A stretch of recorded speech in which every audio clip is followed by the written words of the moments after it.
Hi hello friends, మనం ఈరోజు చేయబోయే రెసిపీ పెసరపప్పు పాయసం. ముందుగా ఒక గిన్నె పెట్టి అందులో నెయ్యి వేసానండి. 1 బౌల్ పెసరపప్పు తీసుకున్నాను. దీన్ని బాగా ఫ్రై చేయాలి. ఈరోజు తొలి ఏకాదశి కదండి, అందరికీ తొలి ఏకాదశి శుభాకాంక్షలు. అందుకే స్పెషల్ ఈరోజు పాయసం చేస్తున్నాను. స్మెల్ వచ్చే వరకు రోస్ట్ చేసుకోవాలి. పెసరపప్పు వాసన ఉంటుంది కదా, దాన్ని నెయ్యిలో వేస్తే నెయ్యి వాసన వచ్చి పెసరపప్పు కొంచెం కలర్ చేంజ్ అయ్యే వరకు ఫ్రై చేసుకోవాలండి. చూడండి, కలర్ చేంజ్ అయిందండి. నేను ఇప్పుడు ఇందులో వాటర్ వేసేస్తాను. వాటర్ వేసి 2 విజిల్స్ ఇస్తాను.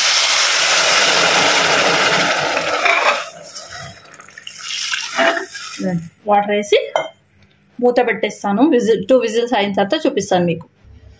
చూడండి ఫ్రెండ్స్, కొబ్బరి అంతా నేను ఇలా కట్ చేసుకున్నాను. పైన పెచ్చు ఉంటుంది కదా, ఇది మొత్తం తీసేసి ఇలా కట్ చేసి పెట్టుకొని మిక్సీ వేసేసుకుంటాను. ఇందులో ఎంత వాటర్ అయితే అంత వాటర్ వేసుకొని మిక్సీ పట్టి పెట్టుకుంటాను. కొబ్బరి పాల కోసం కావాలి నాకు. ఇంకొంచెం కొబ్బరి ఏమో ఇలా తీసి పెట్టుకుంటాను. కొంచెం తీసి పెట్టుకున్నాను నేను. ఇవన్నీ ముక్కలు చేసి నెయ్యిలో వేయించుకుంటాను. డ్రై ఫ్రూట్స్ అన్నీ కట్ చేసి పెట్టాను. కాజు, బాదం, ఇది తర్బూజ్ బీజ్ అంటారు కదా, అవి.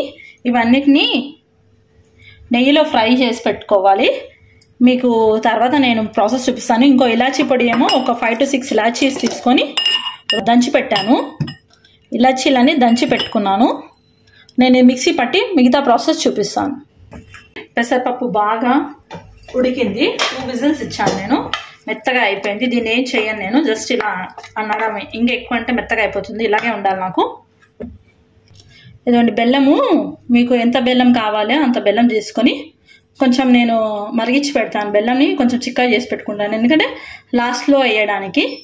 మీరు బెల్లం వద్దనుకుంటే చక్కెర కూడా వేసుకోవచ్చు ఈ ప్లేస్లో. ఇప్పుడు ఇలా మిశ్రమం రెడీ అయింది కదండి. ఇందులో నేను ఇలాచీ పొడి వేస్తున్నాను, దంచి పెట్టుకున్నది.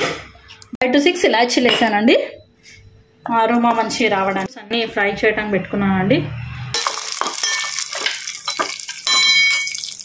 కానీ ఇదే ప్లేట్లో ఇదండి డ్రై ఫ్రూట్స్ అన్నీ వేయించి పెట్టుకున్నాను.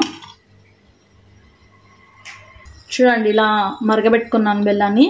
కొంచెం దగ్గరకు అయ్యి మిశ్రమం రెడీ అయింది కదా, దీంట్లో కొబ్బరి పాలు వేస్తాను. చూడండి, పాలు తీసుకున్నాను. కొబ్బరి పాలు మొత్తము పిప్పి తీసేసి వడగట్టుకున్నాను. ఇది ఇందులో పోస్తున్నాను. పాలు పెసరపప్పు మిశ్రమంలో వేసాను. ఇది కొద్దిసేపు మరగాలండి. చూడండి, మనం పాలు వేసాం కదా. ఒక కొబ్బరికాయ మొత్తం తీసుకున్నాను నేను. కొద్దిగా ఓన్లీ గార్నిషింగ్ పెట్టుకున్నాను, మిగతా అంతా పాలు తీసుకున్నాను. పాలు అంటే మీరు తీసాక అందులో కొంచెం వాటర్ వేసి కూడా పోసుకుంటూ ఉండాలి. అవి వచ్చిన పాలే కొబ్బరి పాలతో నేను ఇలా చేస్తున్నాను. లేదంటే మనకి సూపర్ మార్కెట్లో కూడా కొబ్బరి పాలు దొరుకుతున్నాయి ఇన్స్టెంట్గా, అది కూడా తెచ్చి వాడుకోవచ్చు మీరు. చూడండి, ఇది పప్పు అలా అలా మధ్యలో వస్తూ ఉంటుంది అనమాట. నేను ఇంకా స్మాష్ చేయలేదు దాన్ని, మెత్తగా అయింది కదా ఆల్రెడీ. లాస్ట్కి బెల్లం యాడ్ చేస్తానండి, డ్రై ఫ్రూట్స్ కూడా లాస్ట్కి. ఇది కొంచెం మగ్గాక చూపిస్తాను మీకు.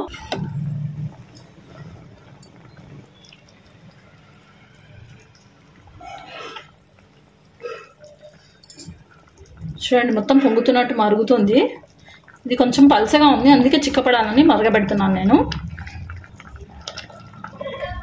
అయిపోయింది, చిక్కబడ్డది. నేను స్టవ్ ఆఫ్ చేస్తున్నాను, ఎందుకంటే ఇది కొంచెం చల్లగానే ఇంకా చిక్క అవుతుంది కాబట్టి ఈ పాయింట్ ఆఫ్ టైంలో నేను స్విచ్ ఆఫ్ చేస్తున్నాను. తర్వాత దీంట్లో బెల్లం, డ్రై ఫ్రూట్స్ సైడ్కి పెట్టేస్తాను స్విచ్ ఆఫ్ చేసి. మీరు చల్లగా అయినాక వేసుకోవచ్చు బెల్లం పాకం. నేను ఇప్పుడే వేసేస్తున్నాను. మీరు కావాలంటే అలా వేసుకోవచ్చు, ఇలా వేసుకోవచ్చు, ఎలాగైనా వేసుకోవచ్చు. దీంట్లో ఇప్పుడు బెల్లం పాకం వల్లనే టేస్ట్ ఎన్రిచ్ అవుతుంది. అన్ని కొబ్బరి, డ్రై ఫ్రూట్స్ అన్నీ వేసేసుకోండి. మీరు వేయించినవి అన్నీ ఇందులో వేసేసుకోవాలి. కొంచెం చల్లగా కానీ ఇంకొంచెం చిక్కగా అవుతుందండి.